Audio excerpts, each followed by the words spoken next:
I was shocked because I had I earmarked this one for this weekend. During it's about the salmon, because it's just about food in general. Because I'd like to kind of touch on things like that as well, because I believe the healthier you eat, the healthier you'll be, the better thinking and everything that you will have.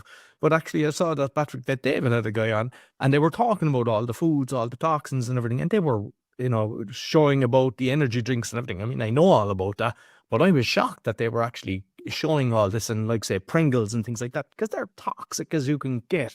And people, they're not aware. So it's nice to see, because he's got millions of listeners. But when I see that, I go, okay, this is great. And he was like really involved, and he was saying how they changed, got his wife involved in the conversation and everything.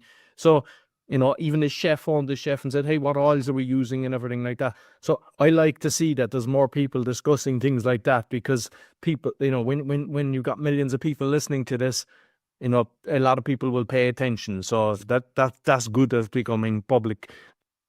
But the farmed salmon is one that, like, when I'm shopping, you see the difference in the color and the taste and everything to wild salmon, and like they feed it.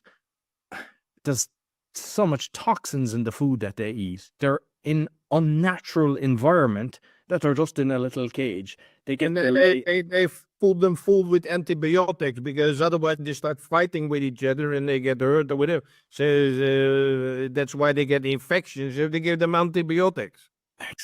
Exactly. And then the antibiotics go into us. There's a very high rate of morbidity with them. So, and some escape, and it affects the ecosystem as well.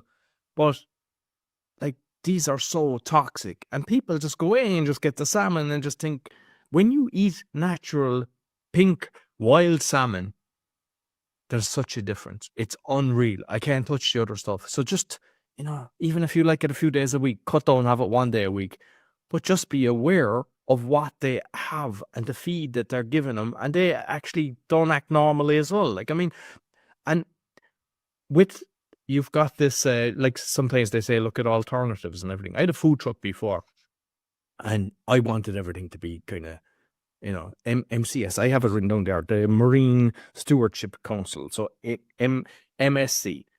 And you have that on all the foods and everything. And I was buying the fish with that because, it's supposed to be sustainable. And I was trying to do the right thing in life.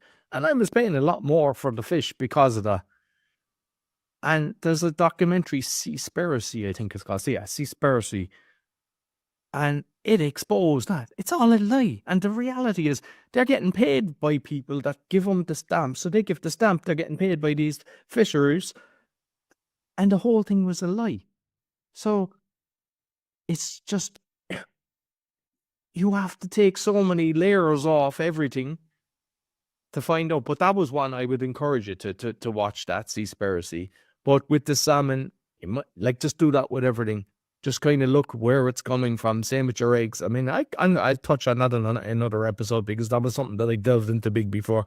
But it's like, when you know that there's so many diseases with these fish, and it's unnatural inhabitant, and then everybody's buying it and thinking it's normal, and people are wondering why we're all sick all the time and there's so many cancers and everything. Just look at what they're putting into this, and they know it's cancerous. So how is it legal? So no government is protecting you, no agency is protecting you. You have to learn yourself, unfortunately, and protect yourself.